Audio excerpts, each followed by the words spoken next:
Fala pessoal, tudo bem? Mais uma vez, bem-vindos aqui ao B2 Cursos Jurídicos, professor Sérgio Brito na área. Pessoal, dando continuidade ao nosso curso chamado de Jornada de Questões CESP, Direito Administrativo, vamos para a nossa segunda videoaula. Nessa videoaula também faremos uma prova da área policial, mais precisamente da Polícia Civil aqui de Alagoas, prova para agente de polícia. Para não perder tempo, pessoal, vamos lá para a tela e temos aí 14 questões para a gente se divertir. Vamos lá para a tela.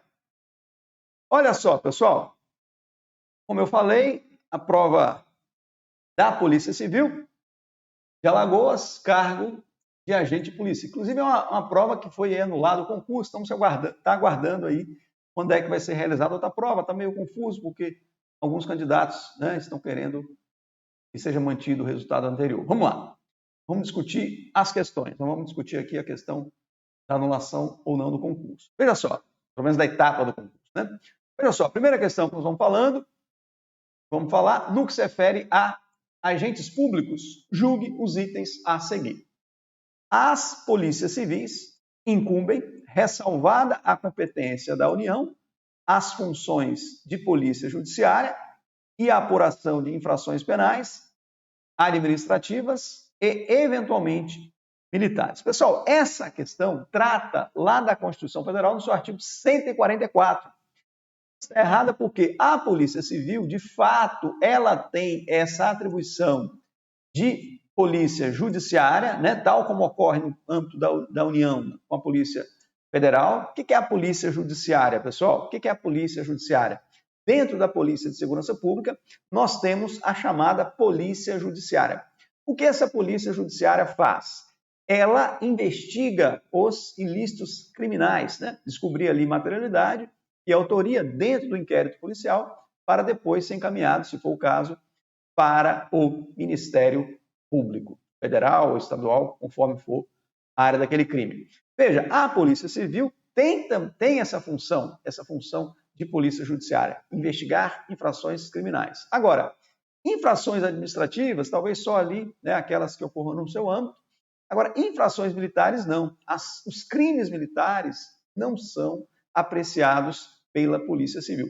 Vamos lá para a tela, para a gente mostrar para você o artigo 144 da Constituição, que eu digo que todos aqueles que vão fazer concurso para a área policial têm que dar uma lida lá no artigo da Constituição que trata da área de segurança pública, né? Aquela parte, aquele item de segurança pública, você tem que ler, até para você se situar e verificar quais são os órgãos, quais são as competências desses órgãos. Vamos lá para a tela, pessoal? Olha só, o que a gente tem aqui no artigo 144, como eu já falei, da Constituição Federal, no seu parágrafo 4. As polícias civis, dirigidas por delegados de polícia de carreira, né? Tem que ser um delegado de polícia de carreira, para seja ali o chefe, o diretor da Polícia Civil, incumbe ressalvar a competência da União, aqui está falando no caso da Polícia Federal, né, que tem várias competências na área de polícia judiciária também.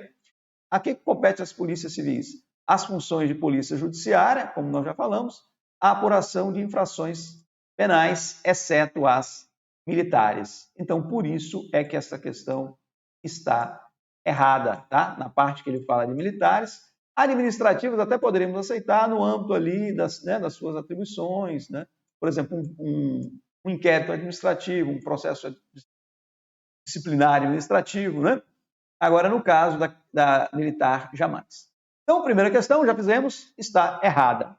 Bora para a segunda questão, pessoal? Não devemos perder tempo. Olha só, as funções públicas podem ser exercidas por agentes públicos apenas, né? Tem um apenas aqui. Apenas por agentes públicos aprovados em concurso público? Errada. Pessoal, veja só aqui comigo. Primeira coisa, o que é uma função pública? Guarde o seguinte, todo agente público, o que é um agente público? Uma pessoa física, ainda não inventaram agente público pessoa jurídica, tá? Por favor, não tem ainda o agente público robô. Toda pessoa física, pessoa natural, como nós, que exercem alguma função pública, que exerce alguma função estatal. Obviamente que quando se fala agente público, é um grande grupo, né? É um gênero que abrange algumas espécies. Ali nós temos agentes políticos, agentes administrativos do Estado, que se divide em empregado público, servidor temporário. e também temos os agentes particulares em colaboração e também os militares. Então, é um conceito bastante amplo, esse conceito de agente público. E todo agente público exerce uma função pública. Então, veja, não é porque o sujeito exerce um cargo em comissão, o cargo em comissão não exige concurso público para ingresso. O emprego público exige concurso público para ingresso. O empregado público, né, aquela pessoa que exerce emprego público, para ingressar, ele tem que ter concurso público. Outra situação, pessoal, que nós temos é o cargo efetivo. O cargo efetivo também, para exercer, tem que ter ali, fazer um concurso público. Agora, o cargo em comissão não exige concurso público. Né? A função temporária também não exige concurso público. Lembrar que a função temporária, exercida por um chamado servidor temporário, ela não, né, quem ocupa ali aquela função, ela não é cargo, né, até porque é função, e nem é emprego público. Vamos para a tela para a gente detalhar isso, mostrar porque a questão está errada, que eu digo que aqui nós não vamos ficar apenas falando certo ou errado aquela questão. O aluno tem que procurar o quê? Buscar a essência da questão, como eu falei para vocês. É a essência da questão que vai te levar à sua aprovação. E você extraindo a essência, segue a banca deixa pistas, os seus indícios, que ela cobra nisso, que ela cobra naquilo. E com isso você vai filtrando isso aí e direcionando os seus estudos. Vamos lá para a tela para a gente comentar isso com vocês. Olha só, pessoal, quando a gente fala, a Constituição Federal fala que jurista, né, com J maiúsculo, tem que começar a ler a Constituição. Então, lá no artigo 37 da Constituição, no seu inciso 2º, está: a investidura em cargo ou em emprego público depende de aprovação prévia em concurso público. Então, falou em cargo, só que é cargo efetivo. Aqui a própria Constituição vai falar. Ó, concurso público de quê? De provas ou de provas e títulos. Né? Eu posso ter um concurso só com provas, né? E posso ter um concurso, por exemplo, de juiz federal, onde você tem provas e títulos. Né? O sujeito tem especialização, tem mestrado, passou em outros concursos, então isso tudo conta com título. Escreveu artigo. De acordo com a natureza e a complexidade do cargo ou emprego, na forma prevista em lei. Lógico, todo cargo tem que estar previsto em lei. Né? Ressalvada as nomeações para o cargo em comissão, declarado de livre nomeação e livre exoneração. Lembrando aqui, meu amigo, não vamos para a decoreba. Eu falo, direito administrativo sem decoreba é o direito administrativo que você tem que estudar, é o direito administrativo que você tem que aprender. Olha só, cargo em comissão. Se ele é de livre nomeação e livre exoneração, não tem a estabilidade, também pode nomear qualquer um, não há necessidade de fazer concurso público, não é isso? O cargo efetivo é aquele cargo que tem a chamada efetividade e depois de 3 anos, aquele cargo, exercício naquele cargo, vai a pessoa aprovada no estágio probatório, vai adquirir a estabilidade. Lembrar que o emprego público também exige concurso público para ingresso. Por exemplo, o sujeito quer trabalhar na Petrobras, ser um empregado da Petrobras, do Banco do Brasil, da Caixa Econômica Federal, né? Das entidades lá da administração direta, as pessoas jurídicas de direito privado, né? Sociedade de economia mista, empresa pública. Ali nós temos o grosso de pessoas que trabalham ali, são empregados públicos, regidos pela CLT, são seletistas, né? Eles não são estatutários, mas exigem concurso público para ingresso e estão sujeitos a uma série de normas constitucionais. Por exemplo, eles não podem acumular cargo, emprego, a não ser aquelas hipóteses previstas na Constituição e por aí vai. Não vamos detalhar demais também a questão. Olha só, todo cargo público efetivo e todo emprego público tem que ter concurso para ingresso. Olha lá na tela. Vamos destacando. Aqui a memória tem que ser visual e auditiva, não é isso? Cargo público efetivo e emprego público exige concurso público para ingresso. Cargo em comissão e servidor temporário. Professor, o que é servidor temporário? Servidor temporário, pessoal, é aquele que exerce função temporária. Por exemplo, o recenseador do IBGE, o professor substituto de uma universidade federal, ele é um servidor temporário. Ele não tem um cargo, tá? Ele não tem um emprego, ele ocupa uma função temporária. Tanto no cargo em comissão. Professor, mas não tem concurso para entrar, para ser recenseador do IBGE, não? Não, aquilo não é concurso, tá? Você não pode confundir. Lógico, lá no IBGE, nós temos aqueles ocupantes de cargo efetivo, né? O IBGE se qualifica ali como uma pessoa jurídica de direito público da administração indireta, né? Podemos dizer uma autarquia. Ora, o IBGE, quando ele precisa de preencher um cargo efetivo, logicamente ele vai fazer um concurso público. Se ele precisa ali de ocupar uma função temporária, né? Os recenseadores do IBGE ocupam função temporária. Eles fazem um processo seletivo. Não é considerado concurso público nos termos da Constituição, porque lembrando que a Constituição ela exige concurso público de provas ou de provas e títulos para quê? Cargo efetivo e emprego público. Beleza? Então, pessoal, muito cuidado com isso, não exige concurso público, servidor temporário ocupa a função pública. Então, veja, estou dando essa volta toda para te mostrar, pessoal, que todo cargo público, todo emprego público possui uma função pública, mas eu posso ter função pública sem cargo público. A exemplo, nós citamos aí agora aquele que ocupa a função temporária, né? O recenseador do IBGE, o professor substituto da Universidade Federal, os agentes de endemias, né? Também são normalmente contratados ali por um período temporário, normalmente 2 anos. Lá na tela comigo, vamos decifrando todos os termos, né? Para que você não precise decorar. Olha só, a função pública, né, é um conjunto de quê? Atribuições. O que existe numa função pública? Atribuições e também responsabilidades, né? Necessariamente correspondente a um cargo e não necessariamente, desculpa, não falei, e não necessariamente correspondente ao cargo ou emprego, porque eu posso ter função sem ter cargo ou emprego. As funções exercidas por servidores temporários, pessoal, é um exemplo de função, né, pública, contratados por determinado tempo, né, para atender necessidades temporárias de excepcional interesse público. Está na Constituição, artigo 37, inciso 9. Pessoal, eu falo a importância de você ler o texto legal. Às vezes o candidato, né, o aluno ali que está se preparando para o concurso público, ele pega uma doutrina, pega uma apostila e não vai no texto. É importante que você vá no texto da Constituição. É lógico que às vezes o material, quando é bom, ele cita o texto na íntegra, mas é importante que você vá ao texto, faça a leitura do texto, porque às vezes na prova aparece literalmente o texto, você leu e não ficou com aquela ideia do texto na sua cabeça, tá? É importante você ler o texto, não ficar só nele, tá? Porque lá que você vai encontrar as palavras ali que normalmente as bancas seguem, beleza? Então, muito cuidado, contratado por tempo determinado, né, para atender necessidades temporárias de excepcional interesse público. Nós temos aqui os servidores temporários. As funções de confiança, que não se confunde, pessoal, com o cargo de comissão, cargo de confiança, cargo de comissão, função de confiança, né, são coisas diferentes. Olha só, a função de confiança, ela só é exercida por aquele que já ocupa um cargo efetivo. Eu digo lá no interior, né? O pessoal fala é um plus a mais. Já viu? O pessoal fala é um plus a mais. Se é um plus, é a mais, né? Só estou brincando aqui para você guardar. A função pública, eu digo que ela é um plus a mais. Por quê? A função de confiança, desculpa.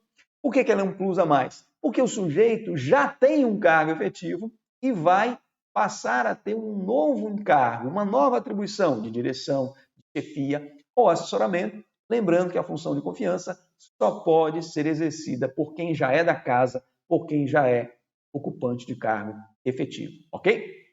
Lá na tela, as funções de confiança destinam-se apenas às atribuições de quê?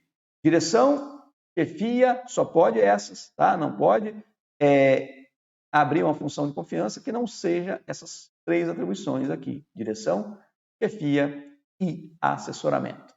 São exercidas exclusivamente, coloquei aqui, exclusivamente, ou seja, tão somente, né, por servidores ocupantes de cargo efetivo. Então, pessoal, com isso, né, a questão, nós aí vimos que ela está errada, porque as funções públicas podem ser exercidas apenas por agentes públicos aprovados em concurso público. Por aí, a gente já vê que, lembra, pessoal, agente público é um conceito amplo. E nós temos agentes públicos que exercem essa função sem ter feito um concurso público, né? Aquele que ocupa cargo em comissão, ou agentes particulares em colaboração, né? Por exemplo, o mesário, né? Um agente particular em colaboração. Naquele dia, né, que ele vai lá trabalhar no dia das eleições, se tiver 2 turnos, no primeiro turno, no segundo turno, ele vai estar exercendo uma função pública, se a gente pegar nesse conceito aí, da forma que você viu o nosso agente falando agora. Pessoal, vamos para a tela, a gente seguir, né? Vamos para a tela para a gente seguir, ter um pouco mais de dinamicidade aqui no nosso estudo. Olha só, a próxima questão, a questão de número 3. Os agentes de polícia do estado de Alagoas, no exercício de sua função, devem comedir a aplicação do uso de força em suas abordagens. É ponderado, né, ao uso da força. buscando agir de maneira adequada, sem extrapolar os limites legais impostos ao exercício do poder que lhe é conferido, ou seja, não extrapolar o seu poder, atuar dentro dos limites da legalidade, né, da sua competência. Acerca do uso e do abuso de poder, julgue os itens que se seguem. Esse termo é muito importante, né, abuso de poder, daqui a pouco vamos falar sobre ele, é o gênero, né, que comporta duas espécies, o excesso de poder e o desvio de poder. Calma aí. Olha só, vamos para a questão. Enunciado grande, vamos para a questão. Ato praticado com abuso de poder somente pode ser invalidado mediante revisão criminal. Um ato cometido com abuso de poder é um ato ilegal. Se ele é um ato ilegal, ele pode ser controlado pela própria administração, com base no poder de autotutela, lembra? Autotutela, vamos falar daqui a pouco sobre ele, e também pode ser invalidado mediante revisão judicial. Então, há um erro aqui, não é somente por revisão judicial, pode ser também por meio de atuação da própria administração, chamado controle administrativo. Pessoal, essa questão é importante, ela traça alguns termos, né, que nós temos que, alguns conceitos aí que a gente precisa saber. Abuso de poder é o gênero, né? É toda violação a uma norma que vai levar a algum dano a alguém, algum particular, né? E esse abuso de poder, ele abrange duas espécies, o excesso de poder e o desvio de poder. O que é o excesso de poder? Olha o excesso de poder. O que é o excesso de velocidade? É quando se ultrapassa do seu poder. Então, excesso de poder é ultrapassar os limites da sua competência. Não se confunde com um desvio de poder ou um desvio de finalidade. Lógico que eu brinco que na banca normalmente cai, né? O concurso eles pedem desvio de poder, porque se ele der desvio de finalidade, é chave, né? Uma dica muito forte ali para o candidato. Mas se cair na sua prova, desvio de finalidade, está óbvio, desvio de finalidade, o elemento violado é a finalidade, ou seja, o agente busca uma finalidade que não é aquela prevista na norma, que não é aquela finalidade pública, ou às vezes é até pública, mas é uma finalidade que a norma não previu como específica. Vamos lá para a tela, isso. Nós vamos ver com detalhe. Só adianto para vocês, toda vez que tiver um abuso de poder, o ato ele é o quê? Ilegal. E pode ser invalidado, ou seja, anulado, tanto pela administração, com base no poder de autotutela, ou então poderá ser invalidado pelo judiciário, com base lá no princípio do controle judicial dos atos administrativos, né? Controle de legalidade. Vamos lá na tela que a gente vai decifrar esse trem para você, explicando para você não se embaralhar na hora da sua prova. Olha só. O abuso de poder é atuar em desconformidade com o direito, em desconformidade com a norma, violando, logicamente, essas normas jurídicas e os direitos e garantias do cidadão, do particular. Podem ser de duas espécies. O excesso de poder, o agente exorbita, ou seja, extrapola a órbita, né? Exorbitar é ultrapassar a órbita no uso de suas faculdades administrativas, ou seja, no uso da sua competência. Atua fora dos limites de suas atribuições, da sua competência, ofende o requisito competência. Lembrando que o ato administrativo ele tem 5 elementos, um deles é a competência. Pessoal, muita gente fala, poxa, decorar isso tudo, competência, finalidade, forma, motivo, objeto. Cara, eu uso 5 quê? 5, né? Para quê, por quê, para quê. Olha só, o ato administrativo tem que ser praticado por alguém. Então, quem pratica? Competência. Para que pratica? Finalidade. Por que pratica? Motivo. Como pratica? Forma. E o que pratica? Objeto, né? Conteúdo. Então, veja, são perguntas que levam a esses elementos. Quem? Competência. Para que? Finalidade. Por que? Motivo. Como? Ou seja, a forma como ele tem que ser feito. Então, a forma é o elemento, né? E conteúdo é o que o ato determina, né? O objeto. Isso. Então, por isso que você... Pô, vocês inventaram isso. Essa, né? São as 5 perguntas que se faz. Quem, por quê, para quê, o que e como, né? Tá certo? Olha só, pessoal. Então, a competência é um elemento do ato administrativo, é um requisito do ato. O desvio de poder ou o desvio de finalidade, como eu já falei, o agente público, embora dentro da sua competência, ele afasta-se do interesse público ou da finalidade prevista na lei. pratica na prática do ato. Ofende o requisito da finalidade, né? Finalidade é o para quê do ato, qual o resultado que a administração busca, finalidade. Professor, dá exemplo de novo. Pessoal, meu lado do dinheiro não deixa de dar exemplo. Olha só. Por exemplo, o agente público, prefeito, né? Que vai ali desapropriar um imóvel, ou então vamos colocar o exemplo do cara que foi removido, o chefe não gosta dele de jeito nenhum, o chefe não quer mais ver a cara dele, o chefe não coaduna com a sua ideologia política daquele sujeito, e aí o chefe vai e, para se livrar daquele sujeito, faz uma remoção dele de ofício para outro canto, para outro local. Ora, essa remoção não buscou uma finalidade pública, não é isso? Foi uma questão da perseguição ali. Então, houve um desvio de poder ou desvio de finalidade. O soldado que pratica um ato que seria da competência do sargento, né? Ele extrapolou o seu poder, o excesso de poder. Excesso, ultrapassar aquele limite do seu poder. Excesso de poder, ok? Nas duas situações, como eu disse, o ato ele é o quê? Ilegal, possui vício de ilegalidade. Se ele possui vício de ilegalidade, ele vai ser anulado, não é isso? Não se confunde com a revogação. A anulação ou invalidação é a extinção de um ato inválido por razões de o quê? Ilegalidade e legitimidade. Que pode ser feita tanto pela administração pública, com base no seu poder de autotutela, como eu já falei para vocês, autotutela, autocontrole. Lembra lá do forno autolimpante, ele mesmo se limpa, não é isso? A própria administração se autocontrola. Quanto pelo poder judiciário, né? Controle judicial, os atos administrativos no aspecto da legalidade. Aqui faltou parênteses para fechar isso aqui. Pessoal, esse assunto é tão importante e está tão junto e misturado que às vezes isso cai em controle, às vezes isso cai em poder, às vezes isso cai em ato administrativo. Isso é importantíssimo você ter essa ideia, né? Ato ilegal vai ser anulado. Ele tem um vício, um defeito de ilegalidade, ele vai ser anulado. E essa anulação pode ser feita tanto pelo Poder Judiciário, porque o Judiciário controla a legitimidade, controla a legalidade, quanto também pode ser feita pela própria administração com base no poder de autotutela. Quando ela controla o seu ato, autotutela, ela pode controlar o quê? Legalidade e mérito. Quando é o judiciário que faz o controle, o judiciário só pode controlar o quê, pessoal? Legitimidade e legalidade. Ele não pode avançar no aspecto de conveniência e oportunidade, que se traduz em mérito, né? Conveniência e oportunidade se refere ao mérito administrativo e este item, esse atributo, esse aspecto do ato, vamos dizer assim, para não confundir lá com o atributo, o controle dele fica reservado somente para a administração pública. Beleza? Não esquece isso, isso é muito importante. Você vai, numa prova, ser cobrado ou em ato, ou em poderes, né? Em poderes da administração pública, ou também lá na parte de controle, isso cai bastante. Lá na tela comigo? Vamos lá. Tá ficando bom o negócio aqui. Fizemos a questão número 3, está errada. Explicação dela. A de número 4 veio de grude. Por quê? De grátis, né? Digamos assim. Ela veio, na verdade, como um brinde da 3. Porque se você entendeu bem o conceito que eu falei, a 4 você vai resolver fácil. Olha só. O ato praticado de forma abusiva, ou seja, o ato praticado com abuso de poder, ele é ilegal.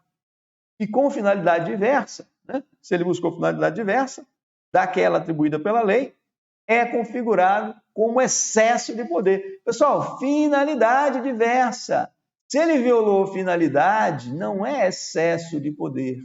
É o quê? Desvio de poder. A resolução está no slide anterior, mas eu não posso deixar aqui, né, que eu digo que, ao longo dos meus concursos que eu fiz na minha vida, eu digo que a repetição, posso até ser um cara considerado meio chato, porque eu repito muitas coisas, mas eu considero que a repetição é uma forma, é um método bastante eficaz de aprendizado. Você já viu o sujeito, futebol, né? Jogador de futebol. Meu amigo, depois que ele acaba o treino, ele vai bater não sei quantos pênaltis, não sei quantas faltas.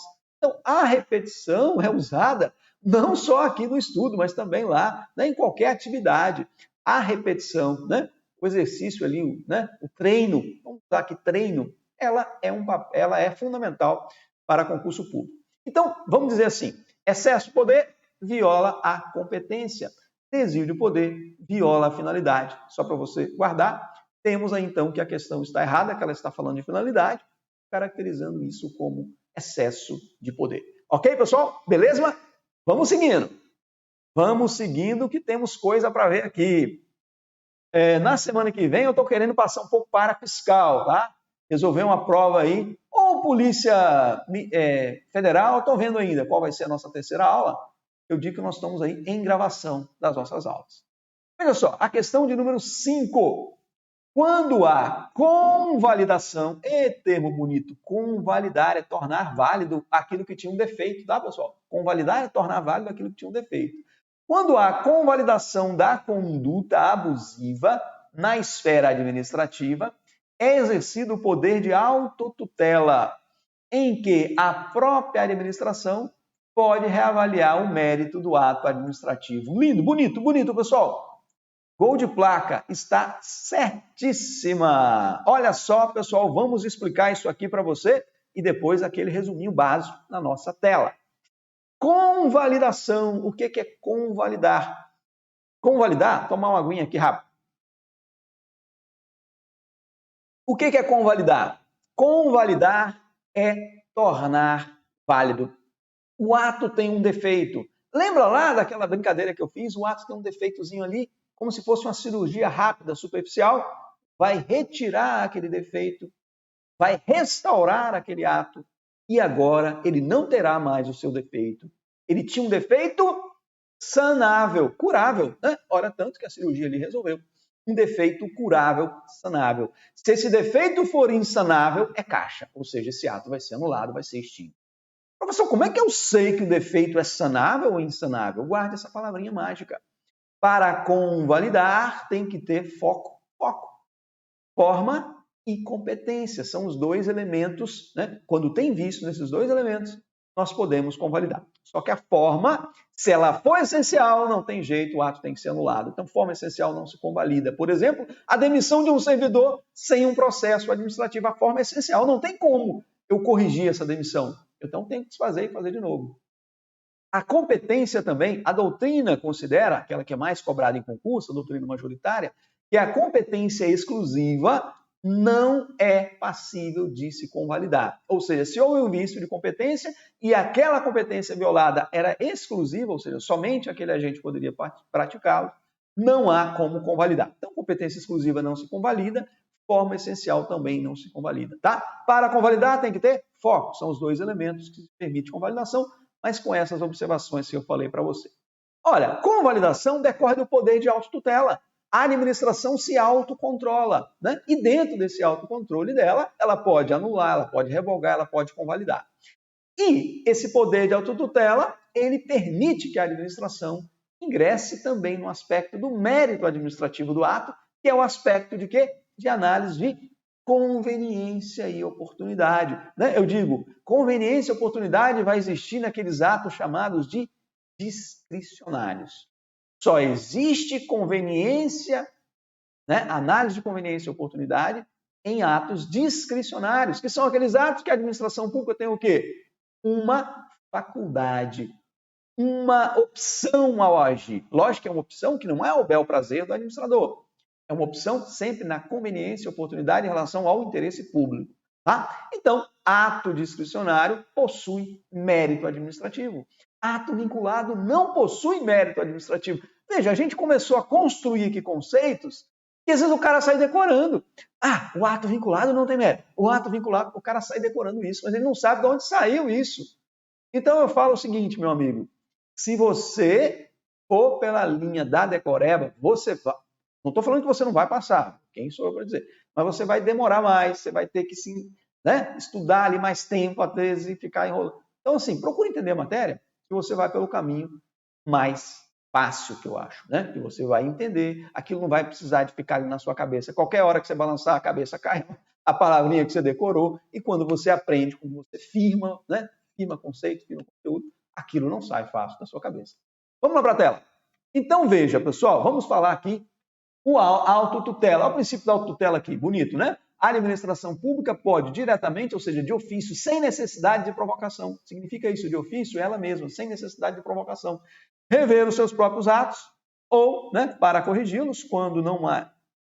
Rever os seus próprios atos para corrigi-los, seja quando não mais convenientes e oportunos, aí eu vou ter a revogação. Revogação é um controle de mérito, tá?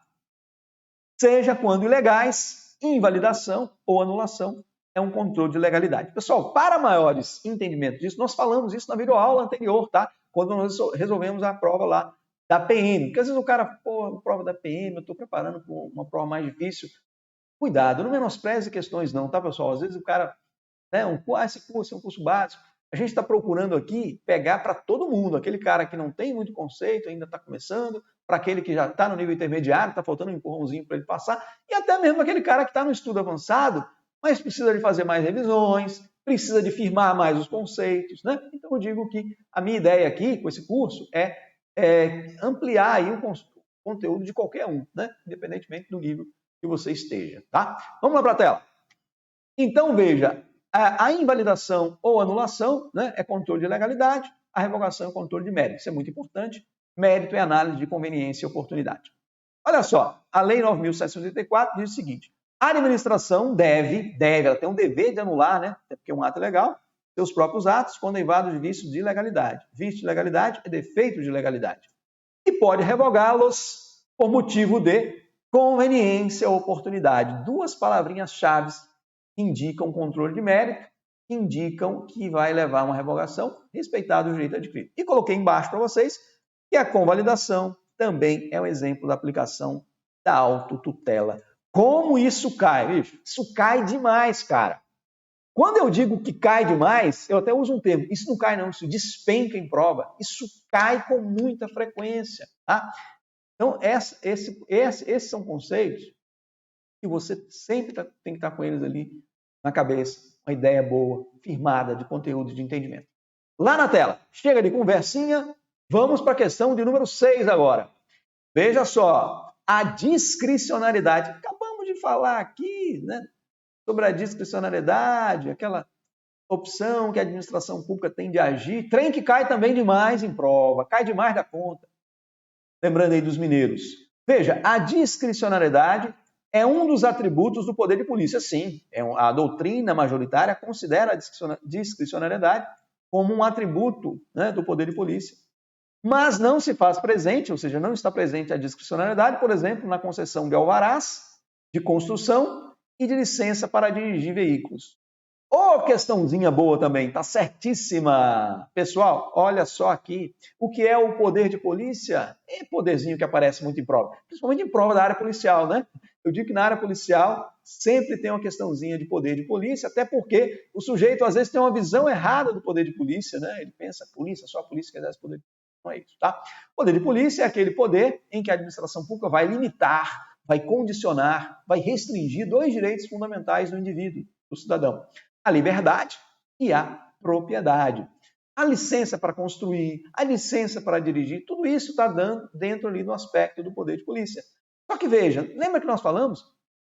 Eu não sei, é tanta aula que eu dou. Veja, a licença, pessoal, ela é um ato, não sei se eu falei aqui no curso de vocês, tá? Mas vamos lá. O que é a licença? A licença é considerada um ato administrativo vinculado. Por quê? Uma vez que o particular tenha atendido todos os requisitos, a administração pública é obrigada a conceder aquela licença. O sujeito vai lá, quer construir uma casa, apresenta todos os documentos, o projeto, tudo bem, está tudo em ordem, a administração tem o dever de emitir aquela licença, para dirigir da mesma forma. Então, veja, são atos que são praticados no exercício do poder de polícia, olha, licença para dirigir.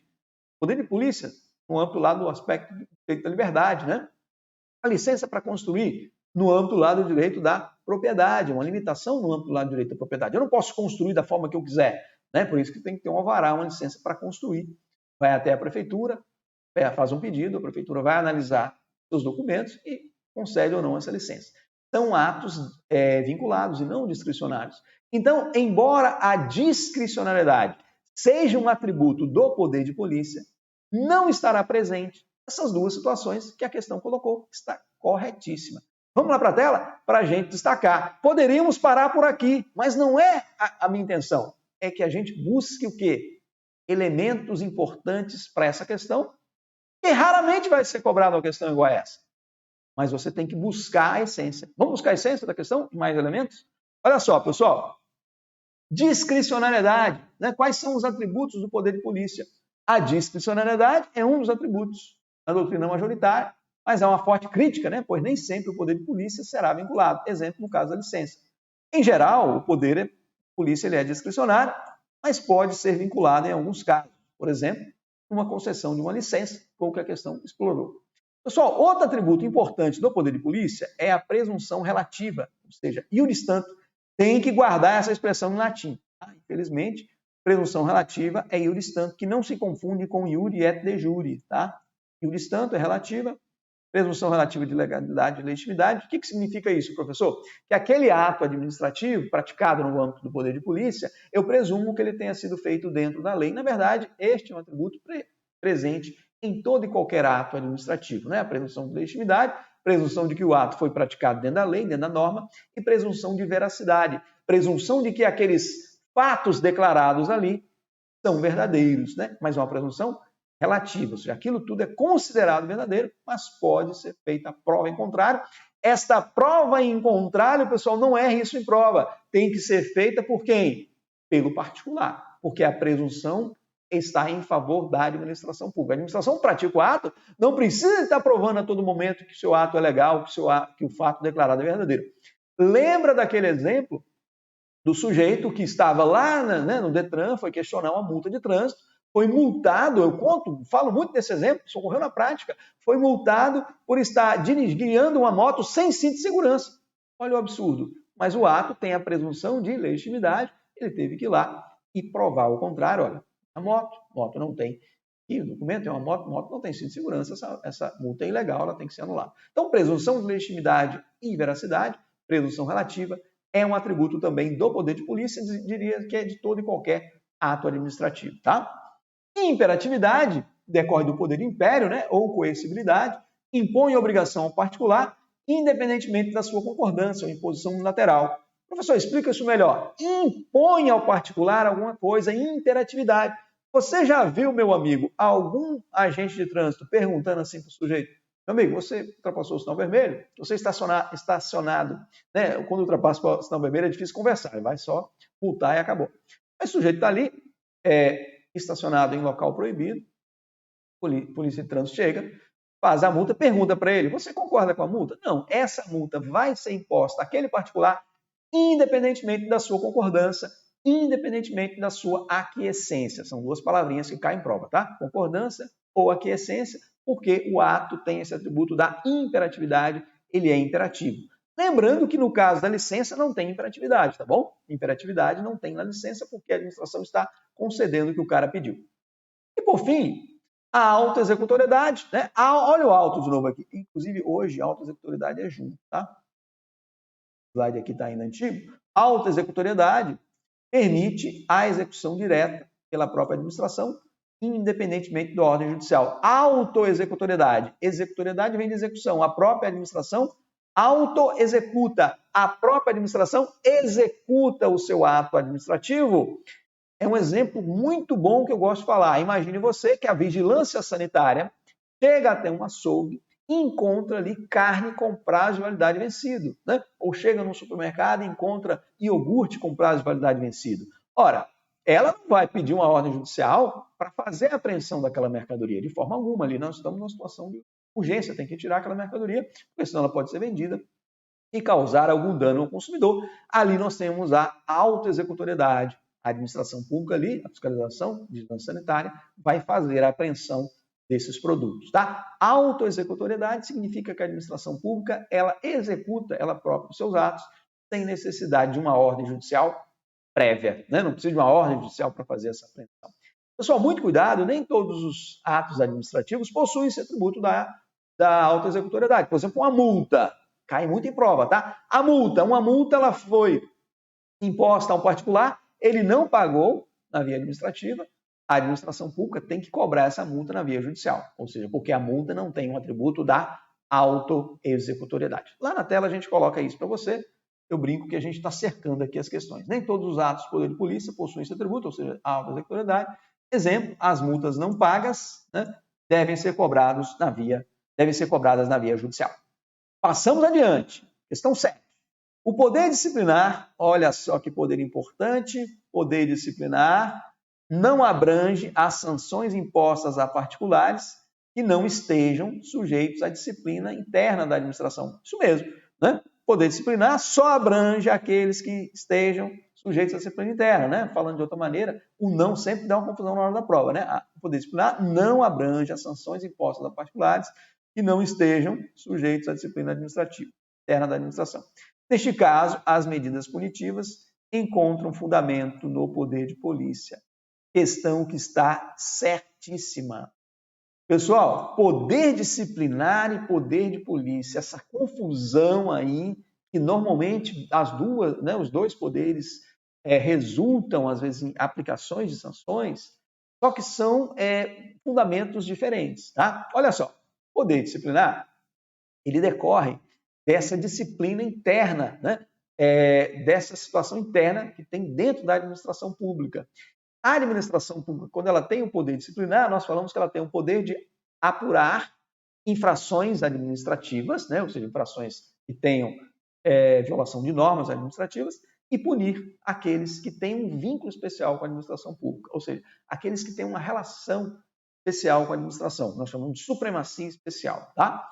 Já o poder de polícia, ele abrange todas as pessoas, né, que não têm um vínculo com a administração pública, ou seja, não há necessidade de ter um vínculo especial com a administração pública para se submeter ao poder de polícia. Por quê? Não se exige esse vínculo especial. Por isso que no poder de polícia nós temos uma supremacia geral, ou seja, geral, todos estão sujeitos ao poder de polícia. Então, uma multa de trânsito, uma multa da polícia ambiental, né, uma fiscalização da agência de vigilância, né, vigilância sanitária. Então, nós temos ali poder de polícia. Agora, a punição interna de um servidor público, uma demissão, uma suspensão, ou mesmo uma advertência, é uma punição no âmbito interno. Né? A punição de uma concessionária de serviço público, e a administração tem um vínculo com ela. Então, guarde isso. O poder disciplinar e o poder de polícia, os dois punem, né? Podem punir, mas com fundamentos diferentes. Um porque tem a supremacia geral, ou seja, todos estão sujeitos, é com base no chamado poder de império do Estado, tá? O poder de polícia, controlar, né? Lembra lá? Controlar o quê? Aquelas situações de propriedade e liberdade, né? Condicionar, vamos usar a palavra correta aqui, condicionar o direito de liberdade e propriedade de todo mundo. Então, é uma supremacia geral. Vamos lá para a tela? A gente destacar isso. Olha só, o poder disciplinar é a atribuição que dispõe à administração pública de quê? De apurar, as infrações administrativas, tá? Só a infração administrativa, não se preocupa com a infração penal, e punir quem? Os seus agentes públicos, os seus servidores, e as demais pessoas sujeitas à disciplina. Pessoal, olha como é que você pode guardar isso. Olha, se é sujeito à disciplina administrativa, daí que surge o poder. Né? Português também é direito administrativo. Direito administrativo também é português. Olha. Se é disciplina administrativa, é poder disciplinar. Que contratam, aquelas pessoas que contratam com a administração, ou se sujeitam a ela. Exemplo, concessionário de serviço público. Pessoal, toda pessoa que tem um contrato com a administração pública e recebe alguma punição em função de ter descumprido este contrato, seja um contrato de concessão de serviço público, seja um contrato de prestação de algum serviço, essa punição se dará com base no poder disciplinar. Por isso que eu brinco que pode ter poder disciplinar mesmo sem existir hierarquia. Normalmente, os dois andam juntos.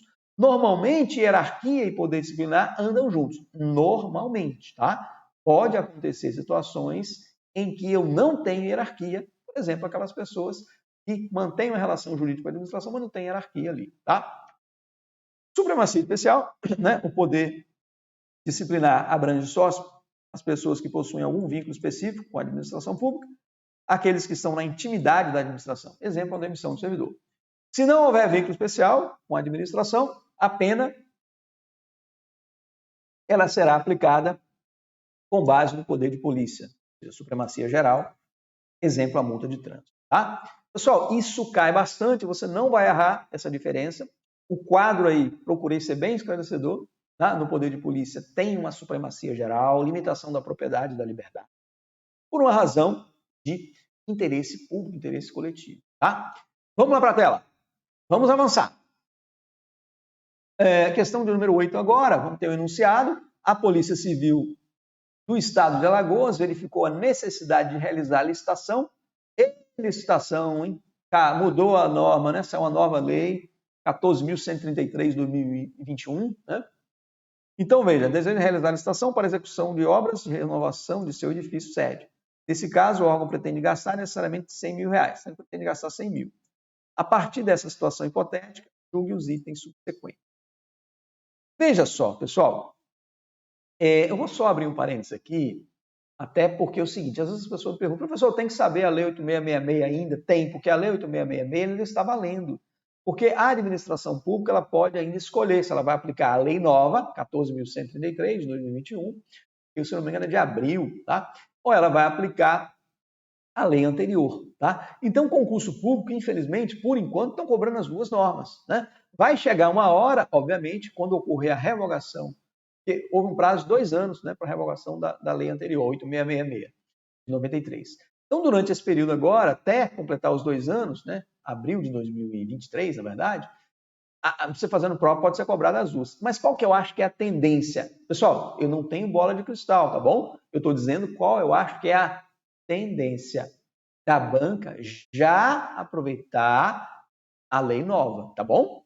Então, assim, se eu tivesse que fazer qual que seria uma tendência, já é a cobrança das questões novas, da prova, questões com o regulamento novo. Mas não deixe de ler o regulamento anterior, porque, na verdade, pode ser cobrado as duas, porque as duas estão valendo. Nós estamos aqui com a concomitância de normas. A administração pode escolher uma ou a outra, tá? Há uma lei nova, mas a lei antiga ainda está num período de... temos um período de transição, vamos dizer assim. Vamos lá para a tela. Só abrir esse parênteses aí, tá? Que aqui nessa prova o cara já tinha que saber a lei nova. Nessa situação, a licitação poderá ser dispensada conforme a lei certa. Por quê, pessoal? A lei nova, esses limites mudaram para 100 mil e 50 mil reais. Olha só, essa lei nova, 14.133 de 2021, né, que a gente fala lá no nosso curso regular de Direito Administrativo, essa lei nova, no artigo 75, o que está lá? É dispensável a licitação. É dispensável a licitação para a contratação que envolva valores inferiores a 100 mil reais, no caso de obras e serviços de engenharia, que é o caso, né?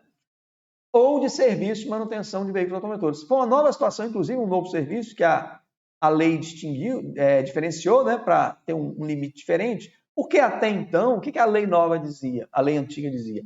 Obras e serviços de engenharia. Só o serviço de engenharia que estava considerando um limite maior. Agora também o serviço de manutenção de veículos e automotores também tem esse patamar diferente, até 100 mil reais, dispensa em função do valor. Pessoal, a dispensa é quando a licitação poderia ser realizada, mas o legislador dispensou o procedimento. É diferente da inexigibilidade.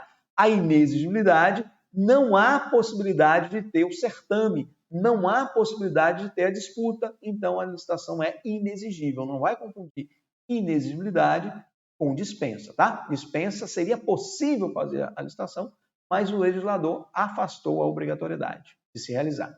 Na inexigibilidade, não há possibilidade de se realizar a licitação por uma questão lógica, porque não vai haver competição. Exemplo, fornecedor exclusivo de um produto, não tem como fazer competição. Então, é uma inexigibilidade, é uma hipótese de inexigibilidade, ou seja, licitação inexigível. Bom, vamos lá na tela, para a gente aproveitar isso aqui.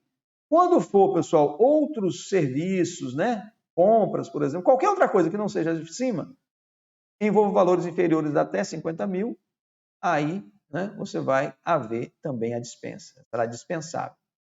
Então, compras e outros serviços que não os de cima, até 50 mil também a licitação é dispensável. Então, pessoal, com isso a questão está certa, tá? Só vou aqui chamar a atenção mais uma vez, tem que ler a lei nova, tá bom?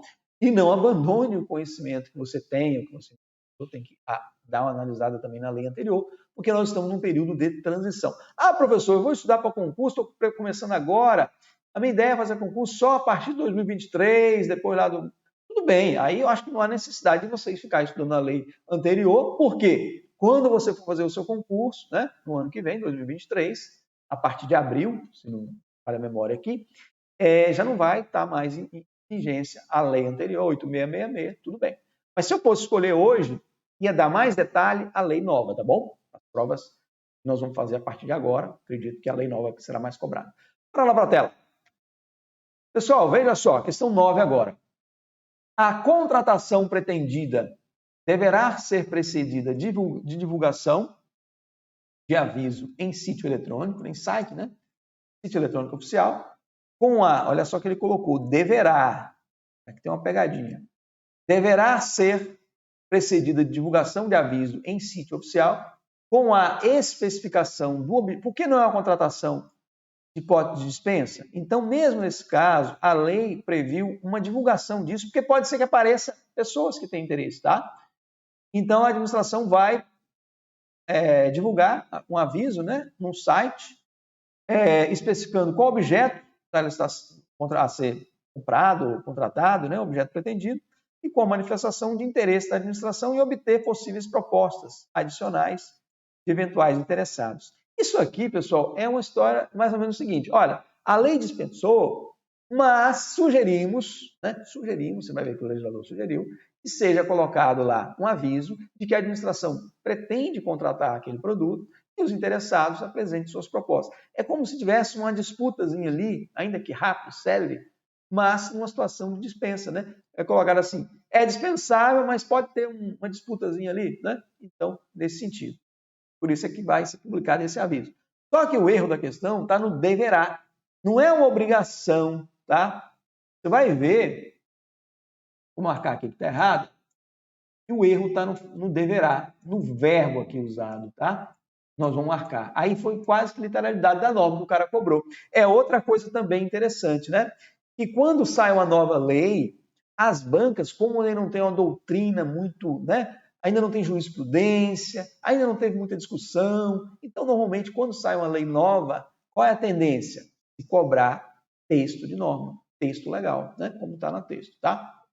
Então, veja, é o que a banca explorou. E Banca CESP não é uma banca muito de explorar decoreba, né, de texto de lei, mas ela aqui explorou. Veja, as contratações diretas, o que são contratações diretas, pessoal? São aquelas em que não há licitação. O que é uma contratação direta? É aquela que não há um procedimento licitatório, seja quando há dispensa, seja quando há inexigibilidade. Nesse caso, nas hipóteses, olha só que legal, nas hipóteses dos incisos 1 e 2, que é justamente o que nós vimos aqui, ó, do 75, incisos 1 e 2, que é a dispensa em função do valor, né? 1 e 2 é dispensa em função do valor, né? Então, nas hipóteses de que trata o inciso 1 e 2, contratação direta em virtude do valor, de baixo valor, serão preferencialmente. Ou seja, não é que a administração é obrigada, ela deve dar preferência a esse comportamento, né? Precedida de divulgação de aviso em site, em site eletrônico oficial, pelo prazo mínimo de 3 dias úteis, é mais ou menos aquele prazo do convite, né?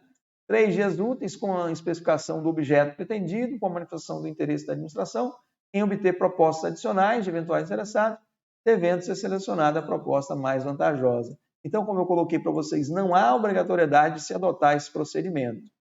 Os alunos ficaram meio confusos, alguns, quando eu explico essa norma, não entendiam esse procedimento. Como se fosse um misto. É uma dispensa, é uma licitação dispensável, mas o legislador, digamos que ele sugeriu ao administrador para, né, buscar o princípio da eficiência e possivelmente obter, né, possivelmente, pode ser que ele obtenha, comprar um produto, né, ou contratar ali um serviço, um produto, uma compra, que seja mais barato do que seria numa situação normal. Então, publica o aviso, 3 dias úteis, prazo bem curto, parecido, né, com o prazo aí do convite anterior, para que interessados apresentem suas propostas, tá bom? Então, é uma dispensa onde se faz uma disputa. Ele usou ali um meio termo, né, entre dispensa e o convite, como havia. Não há mais a modalidade de convite, né, na nova norma, tá bom? Então, por isso é que ela ficou errada. Literalidade do texto, mas você tem. Mesmo quando é literalidade, eu brinco, procure entender o texto, né? Porque se você também sair só decorando, às vezes quer decorar as palavras que estão ali, leia o texto, procure entender a razão. O que eu interpreto como a razão desse texto? Ora, a possibilidade da administração, mesmo no caso de dispensa, comprar mais séria, você vê 3 dias apenas, uma questão séria, ela conseguir ali uma proposta mais vantajosa, tá? mas não há obrigatoriedade desse procedimento, é preferencialmente. Vamos lá para a questão 10 agora. Questão de número 10. A licitação não poderá ser sigilosa, sendo públicos e acessíveis todos os atos de seu procedimento, desde o início, inclusive o conteúdo das propostas. Conteúdo de proposta tem sigilo, né? Até a abertura dos envelopes, até a abertura das propostas. Então, há um erro aqui. Esse, inclusive, conteúdo das propostas das empresas licitantes em respeito ao princípio da publicidade. Então, há um erro na parte que... Olha só, pessoal, a licitação ela tem alguns princípios, né, que estão lá na norma, e a publicidade é um dos princípios da licitação. Publicidade, né, transparência, divulgação, né, os atos têm que ser públicos. Só que nós temos dentro da licitação um sigilo em relação ao conteúdo da proposta, ou seja, qual é o valor que aquela pessoa está oferecendo aquele produto, aquele serviço. Porque senão, se os demais concorrentes souberem, o que eles vão fazer? Se é uma licitação de menor preço, ele vai saber os preços de todo mundo, colocar aqui um valorzinho um pouquinho acima, só para a gente ganhar. Então, tem que haver o quê? Um sigilo nessas propostas, até o momento da abertura dos envelopes. Obviamente, depois que há ali a etapa para se abrir os valores de proposta de cada uma delas, aí, né, todos têm que ter ciência de quanto cada um ofereceu. Mas até aquele momento, há um sigilo com relação a esses valores de proposta. Vamos lá na tela para a gente ver onde é que está isso. Está lá, aí eu já uso o artigo 3º, parágrafo 3º da 866 de 93. Você vai encontrar também situação parecida na lei nova, tá? Veja, a licitação não será sigilosa, sendo públicos e acessíveis ao público os atos de seu procedimento, salvo quanto ao conteúdo das propostas até a respectiva abertura, né? Então, por isso que a questão está errada. O conteúdo das propostas, nós temos aí um sigilo, ou seja, há um segredo em relação a este conteúdo até um determinado momento. É igual num jogo de baralho. Imagina, num jogo de baralho, nenhum dos jogadores ali, né, tem ciência das cartas que estão com os demais. Na licitação, da mesma forma, o conteúdo da proposta, ninguém tem ciência até o momento em que se abre, né? O sujeito jogou ali, abriu a carta, né? Você sabe. No momento em que se ele vai fazer a sua proposta, ali se tem um conhecimento. Mas antes daquilo, antes dali, há um sigilo, tá bom? Passamos adiante, questão de número 11. A fiscalização ou supervisão dessa obra poderá ser contratada através de empresa com notória especialização na área, né, nessa área de fiscalização e supervisão de obra, mediante processo administrativo por inexigibilidade de licitação. Bingo, está certo. É uma situação de um serviço especializado prestado por empresas de notória especialização. Inclusive, pessoal, eu já vou passar aqui diretamente, já o artigo 74, olha só. O artigo 74 da nova lei, 14.133 de 2021, diz lá, é inexigível a licitação quando inviável. Lembra que eu falei? A licitação é inexigível quando for inviável, ou seja, não tem como fazer a competição. Em especial nos casos de... Pessoal, continua aquele mesmo entendimento. As hipóteses de inexigibilidade são o quê? Exemplificativas, tá? Diferentemente das situações de dispensa, né, que elas são taxativas. Ou seja, a dispensa somente pode ser adotada naqueles casos que a norma trouxe. Já a inexigibilidade, a lei traz algumas hipóteses como exemplos, tá bom? Bora lá para a tela para a gente ver isso. Então, no artigo 74, nós temos lá: é inexigível a licitação quando inviável competição. Vamos marcar aqui na canetinha, marca texto, tá? Contratação dos seguintes serviços técnicos. Então, são serviços técnicos especializados de natureza predominantemente intelectual, com profissionais ou empresas de notória especialização, que foi o que a questão colocou. Vedada a inexigibilidade para serviço de publicidade e divulgação. Isso aqui é importante, isso cai muito em prova, pessoal. Serviço de publicidade e divulgação, eles não podem ser casos de licitação inexigível. Pessoal, vou até chamar você aqui para chamar atenção disso, né? A gente tem que chamar atenção. Quando nós falamos, pessoal, em publicidade e divulgação, esses dois serviços só pode ocorrer a hipótese de dispensa ou tem que ter a licitação. Inexigibilidade, não.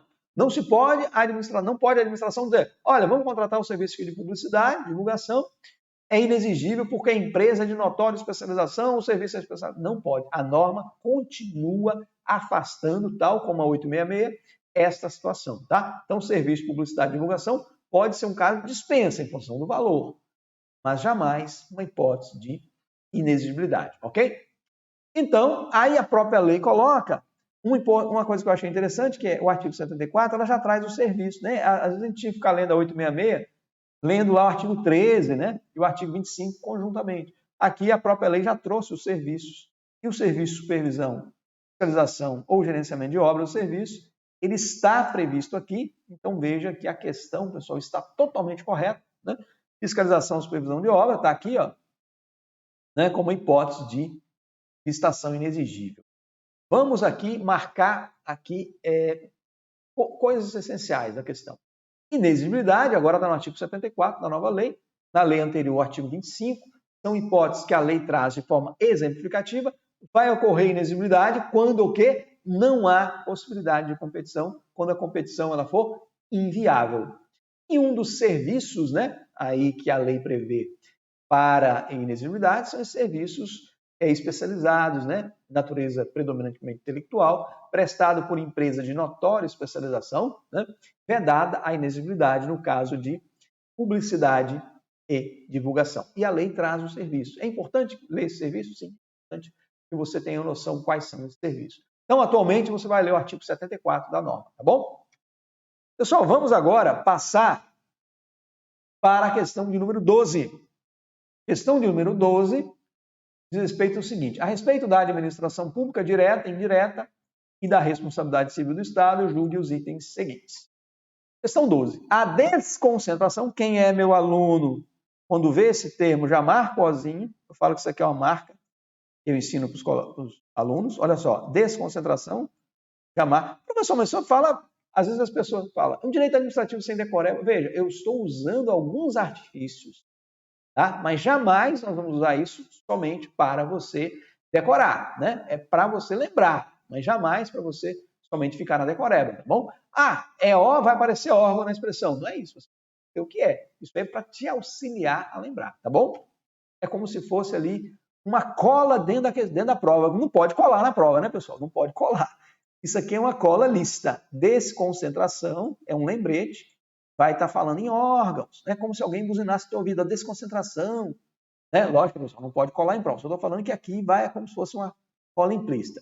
Desconcentração vai trabalhar com órgãos. Tá? A administrativa caracteriza-se pela divisão de competências entre órgãos aqui de uma mesma pessoa jurídica, direito público. Está certíssima. Olha só, a gente poderia parar por aqui? Jamais. No estudo em que você tem que entender, jamais o professor falou que eu vou parar por aqui. Não, meu amigo, você tem que saber o que é desconcentração. O que é descentralização? Qual a diferença entre elas? Onde há hierarquia? Onde o controle é hierárquico? Onde o controle é finalístico? Qual é o outro nome da descentralização? Né? Supervisão ministerial, tutela administrativa. Vamos lá para a tela, né? Do controle que ela provoca? Vamos lá para a tela primeiro. Olha só, pessoal, a descentralização, eu gosto de marcar o Ezinho aqui, na desconcentração, marcar o Ozinho da desconcentração. Tá? A descentralização é a distribuição de competência, ou seja, a atribuição legal, para outras pessoas jurídicas, para outras entidades. Entidade tem personalidade jurídica própria, né? Administração indireta, autarquia, fundação pública, sociedade de economia mista, empresa pública, que pode ser da própria administração ou até para particulares. Muito cuidado com isso. A descentralização é pegar uma atribuição e passar o núcleo, a União, Estado, município e Distrito Federal, pegam alguma atribuição e transferem essa atribuição, não vamos entrar aqui no detalhe se ela está distribuindo só o exercício ou a titularidade, tá bom? Por enquanto, não. Ela transferiu essa atribuição para alguém, tá? Seja a execução, seja a titularidade, transferiu para alguém. Ao transferir essa atribuição para uma outra entidade, ela fez uma descentralização. Então, a descentralização envolve uma outra pessoa jurídica, há uma outra pessoa jurídica envolvida que pode ser integrante da própria administração pública, autarquia, fundação pública, empresa pública, sociedade de economia mista, ou pode ser para um particular, por exemplo, uma concessionária de serviço público, né? O serviço público, que é de titularidade ali daquela entidade pública, daquele ente estatal, é transferido o seu exercício para um particular, para uma outra entidade, para outra pessoa jurídica. Descentralização. Na desconcentração é um procedimento interno, ou seja, aquela atribuição ela é dividida ali o quê? Entre os órgãos, né? Cria-se órgão, passa a atribuição para órgão, mas dentro da mesma pessoa jurídica. Não se muda a pessoa jurídica. Então, na descentralização, não vai haver hierarquia. Na desconcentração, tem hierarquia, tem controle hierárquico, tá bom? Vamos lá na tela? Então, veja, há uma outra pessoa jurídica envolvida, pessoa jurídica que é uma entidade. Não há hierarquia, mas há aqui uma vinculação. Não há relação de subordinação, o que existe é uma vinculação. Muito cuidado, eu vou marcar isso aqui em amarelo. Eu falo aqui o nosso tempo de aula aqui, pessoal, é um tempo que eu quero que você aprenda. Então, às vezes eu sou mais lento para falar, meu lado mineiro aí, embora tenha nascido no Espírito Santo, mas tem um lado mineiro, minha esposa é mineira, morei muitos anos em Minas, então eu gosto que acalma, comer a sopa quente pelas beiradas, né? Devagar, a gente chega lá. Devagar e sempre, né? Não pode parar. Então, aqui vai ocorrer um controle finalístico, aqui vai ocorrer a tutela administrativa, aqui vai ocorrer a supervisão ministerial, tá? Aqui tudo é a descentralização, bom? Quando a gente pula para desconcentração, muda de figura, e falando de mudar, eu vou mudar para a canetinha. Olha só, quando a gente fala aqui, desconcentração, distribuição de competência interna, mas só faz os desenhos aí, olha o desenho mal, estou esperando a minha mesa digitalizadora chegar, estou usando o mouse. Olha só, aqui, o que se faz? Se faz o quê? Criação interna ali de órgãos, passando a atribuição para eles, tá? Isso aqui é a união. Pensa em célula, biologia, parece biologia isso aqui, né? Aqueles órgãos que vão recebendo novas atribuições. Então, dentro da própria pessoa jurídica, é uma divisão interna, tá, pessoal? Jamais esqueça isso. Nós estamos falando ali de uma divisão interna, tá? Mesma pessoa jurídica. Aqui sim eu tenho hierarquia. Aqui sim eu tenho essa relação hierárquica, essa relação de subordinação e coordenação. O controle aqui é finalístico, diferentemente do anterior. Cara, isso aí cai demais em prova. Então, assim, vamos procurar entender? Professor, mas pode usar essa letrinha? Pode, isso aí é uma dica que eu dou. Pode usar essa letrinha. Mas a letrinha do E e do O para te ajudar. É como se fosse uma cola implícita na sua prova, né? Uma regrinha que você tira ali para você. Agora, não fique só nisso, né? O cara, se cai o órgão, eu já falo, não fica, não, vai lá, adianta, né? E faça a questão corretamente. Então, veja, pessoal, a questão está certa. Ele está falando da desconcentração perfeitamente, tá? Vamos adiante, vamos avançar. A questão agora é a questão de número 13. A vedação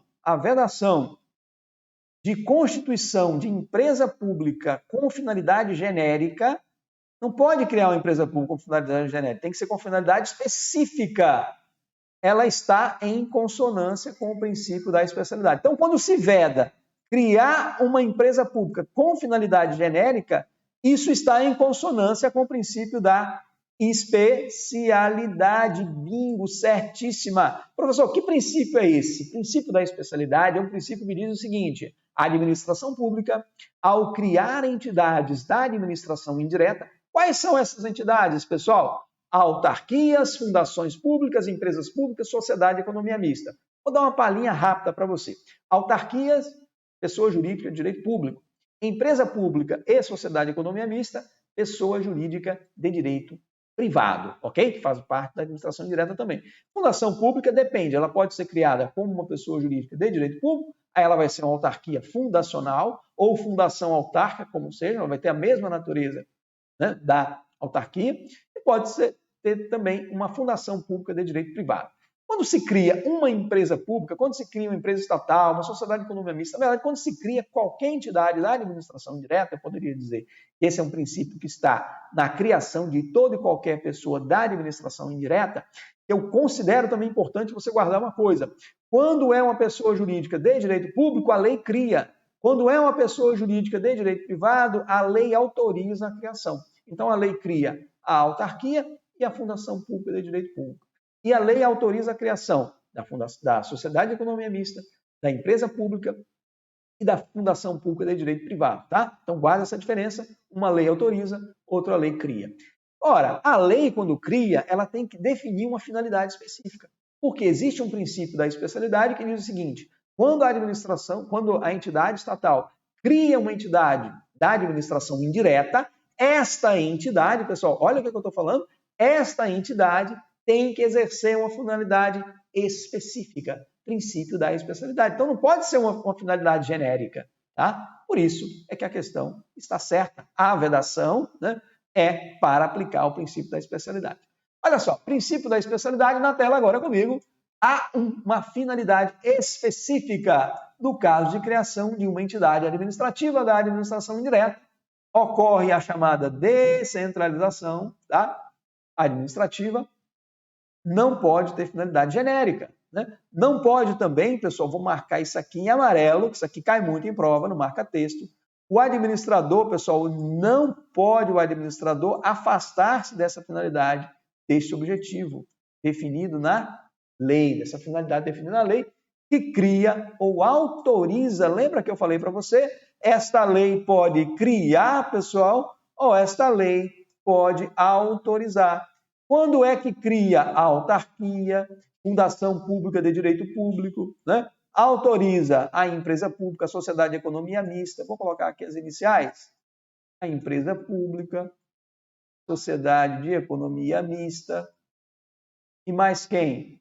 A fundação pública de direito, agora não posso colocar o de direito privado, tá? Que é aqui a autarquia. A autarquia e a fundação pública de direito público, a lei já cria, tá bom? Fundação pública, direito público. Então, quando se cria entidade da administração direta, precisa de lei, só que em umas hipóteses, a lei cria, outra autoriza. Decorre de que esse princípio da especialidade? Já caiu em prova e eu vou marcar em amarelo para você. Você não vai errar isso em prova. Princípio da legalidade e da indisponibilidade do interesse público. Então, veja, esses dois princípios de baixo, pessoal, eles estão interligados com o princípio da especialidade. Professor, não entendi por quê. Meu amigo, nós temos que explicar para você por quê. Ora, a criação de uma entidade depende da lei. O princípio da legalidade está envolvido. E mais, tem que ter uma finalidade definida e o administrador não pode o que mudar esta finalidade. Indisponibilidade do interesse público, tá bom? Então, por isso que a especialidade já foi cobrada em prova CESP. Precisa de decorar? Não, tem lógica nisso tudo, meu amigo. Quem está falando aqui agora é meu lado engenheiro, tá? Eu falo assim, mais lógica ali no mundo da engenharia, né? Mas direito também tem lógica, tanto que eu estou procurando aqui traçar para você um direito estruturado, sistematizado. Não é um direito simplificado, básico, igual alguns divulgam por aí. Infelizmente, muito simplificado, o cara não vai muito a lugar nenhum, né? Simplifica demais, cai fora que tem alguma coisa errada. Direito é uma coisa complicada. O que a gente tem que tentar fazer é buscar a lógica, e você vai buscando os assuntos mais complexos com base nessa estrutura montada, tá bom? Pense nisso. Vamos lá para a tela, pessoal, fazer a questão de número 14, que é a nossa última questão, né, para a gente fechar a nossa segunda videoaula do Jornada de Questões CESP. Olha só, caso a vítima tenha de alguma forma concorrido para a ocorrência do evento danoso, olha, se ela concorreu, se a vítima concorreu para o evento, nós temos uma culpa concorrente. Culpa concorrente. Só eu marquei lá, outra certa marquei, que às vezes eu passo a questão. Culpa concorrente, aí vai ocorrer aqui, caso a vítima tenha de alguma forma concorrido para a ocorrência do evento danoso, a responsabilidade civil será afastada? Não, ela será diminuída. Ela será diminuída, ela não será afastada. Nós temos que lembrar que existem duas culpas em algumas situações. A culpa exclusiva da vítima, que aí sim, esta exclui a responsabilidade. Pessoal, olha que coisa lógica. Se a culpa é exclusiva da vítima, meu amigo, significa o quê? Que o evento danoso, vamos usar uma palavra mais simples, que o prejuízo foi causado por uma culpa tão somente da vítima. E por exemplo, se jogou na frente da viatura da polícia. A polícia estava passando e ela se jogou na frente da viatura, né? Sofreu ali traumas e tal, teve que ficar tantos dias no hospital, não foi trabalhar. Ora, esse dano não foi causado pela administração. Não houve nexo causal, responsabilidade civil do Estado, uma responsabilidade o quê? Objetiva. Mas tem que ser provado 3 coisas para a vítima ter direito à indenização. Quais são essas 3 coisas? O dano, a atuação da administração ou a omissão da administração, dependendo da hipótese, e também o nexo causal. O que a culpa exclusiva afasta? O nexo causal, ou seja, a relação de causa e efeito. A causa, ou seja, o dano, foi ou não provocado. No nexo causal, o que o juiz, o que quem está analisando aquela situação tem que verificar? Se há um nexo causal, se há uma relação de causa e efeito entre o dano e o comportamento da administração. Ou seja, este comportamento da administração é que deu ensejo, é que deu causa a este dano. Se a resposta for não, né, que é o caso da vítima, a vítima entrou na frente. Aí. Agora, na culpa concorrente, eu não tenho a exclusão da responsabilidade. Eu tenho uma redução. Eu tenho o que a doutrina chama de compensação de culpas. Por quê? A culpa da vítima e também há um comportamento ali da administração.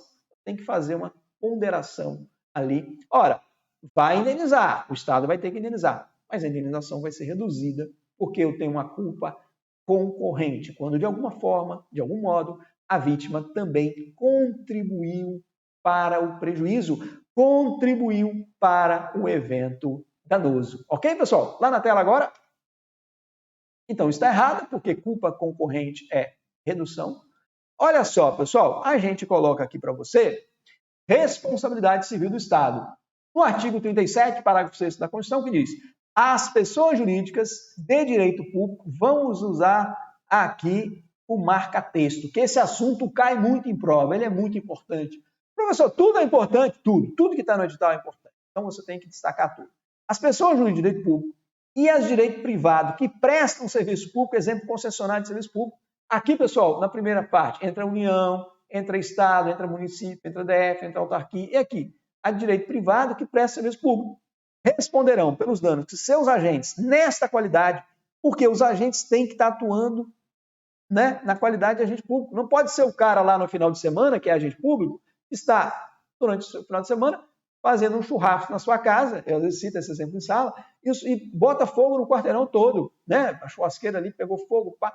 Ora, ele não está ali atuando como agente público, ali está atuando como particular. A administração não vai responder por isso. Agora, quando ele está no exercício da sua função pública e causa dano em alguém, o motorista do INSS que está lá, né, levando um processo de uma agência para outra, o policial em exercício ali, né, dirigindo uma viatura, ali nós estamos falando de um agente nesta qualidade, atuando como agente público. Causou dano em alguém, a administração responde de forma objetiva.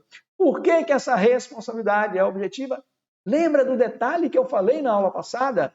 Responsabilidade subjetiva exige um elemento subjetivo. Qual é o elemento subjetivo? Culpa. Então não exige culpa na responsabilidade objetiva.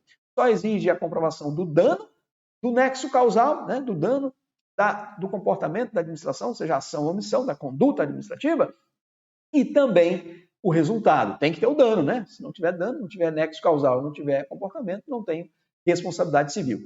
Objetiva, independe de dolo ou culpa do agente. Professor, mas o agente agiu com dolo ou culpa. E aí? Isso vai refletir onde? No direito de regresso. O que é o direito de regresso? É aquela situação em que a administração pública, depois de indenizar, olha só o que eu falei, depois de indenizar o particular, vai se regressar contra o agente público que tenha atuado de forma dolosa ou culposa. Por isso que a responsabilidade do agente público, ela é, guarde isso, sempre. Porque muita gente acha que se apareceu sempre na prova, o professor está errado. Desculpa, mas você está errado. Você que está equivocado. Porque, neste caso, responsabilidade civil do agente público, ela é sempre subjetiva, porque ela exige dolo ou culpa. Tá bom? Então, direito de regresso, pessoal, contra o responsável nos casos de dolo ou culpa. Eu vou agora passar, nossa aula final, nosso último item aqui, trata-se de responsabilidade civil objetiva, independentemente, ou seja, independente da culpa do agente público, o direito de regresso, aí sim, vamos marcar em amarelo, professor, vamos, só em caso de dolo ou culpa. Tá? Falar em direito de regresso só em caso de dolo ou culpa. Essa é a teoria do quê? Do risco administrativo, bastante provada,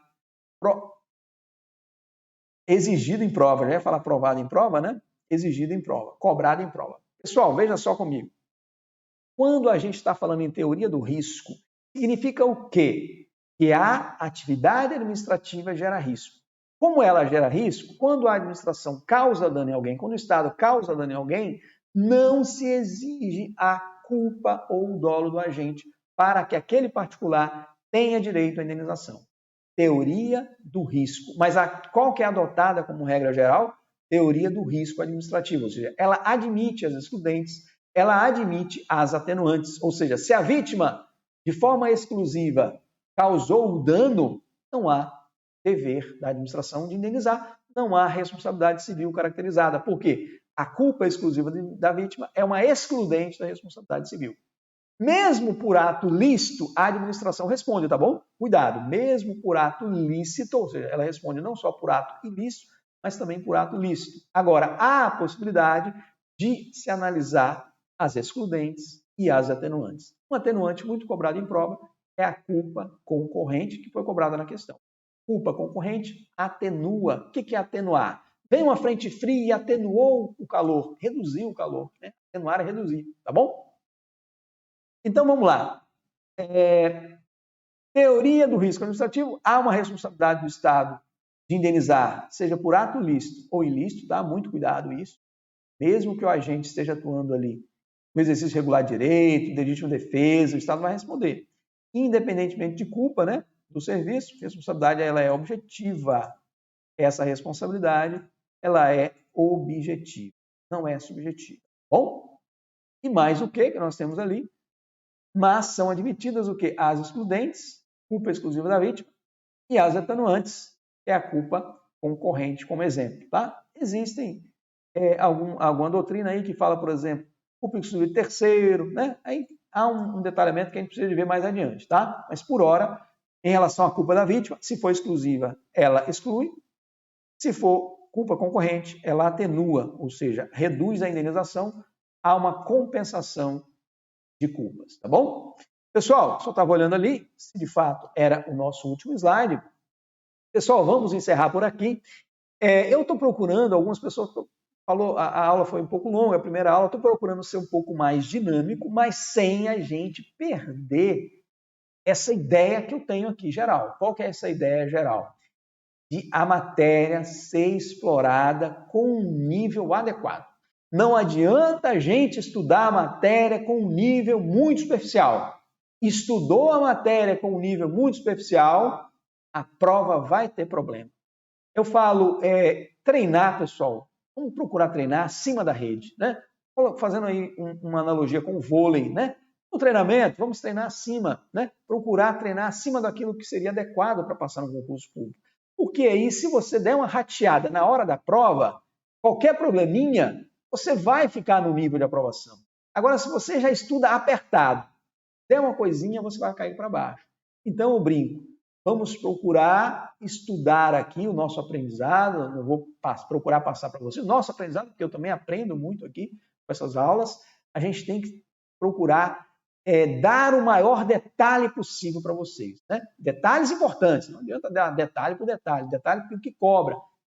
Detalhes lastreados naquilo que é cobrado, obviamente, tá bom?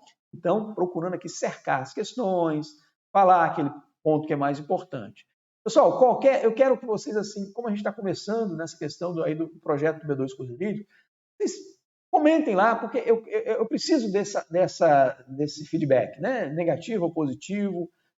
Tudo que vier, né, de crítica vai ser levado como uma crítica construtiva, né? Pode ficar tranquilo. Não vou aqui achar ruim de crítica, até porque o meu objetivo é melhorar sempre. Tá? Melhorar e poder, com isso, melhorar a minha forma de comunicar, a minha forma de falar, minha forma de ensinar, eu vou estar, muito provavelmente, contribuindo mais com o seu aprendizado e com isso levando a diminuição desse percurso, né, para que você possa alcançar aí a sua aprovação. Pessoal, vamos parar por aqui.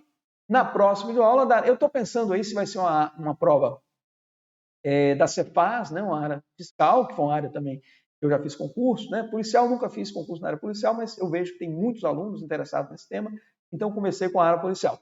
A gente vai lá para a área fiscal, então continua aí dentro da polícia, da área policial, uma prova, de repente, da Polícia Federal.